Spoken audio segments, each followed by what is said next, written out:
أعوذ بالله من الشيطان الرجيم.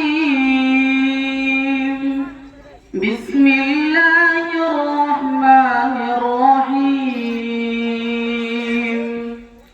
الرحمن علم القرآن خلق الإنسان علمه البيان.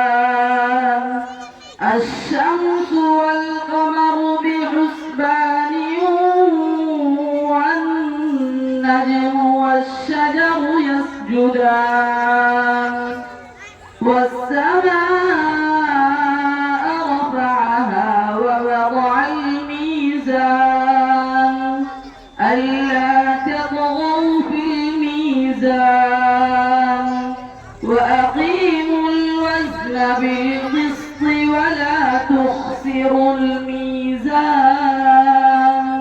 والأرض وضعها للأنام فيها فاكهة والنخل ذات الأكمام والحب ذو العصف والريحان فبأي آلاء ربكما تكذبان خلق الإنسان من صلصال كالفخار وخلق الجان من مارج من نار فبأي آلاء ربكما تكذبان صدق الله العظيم.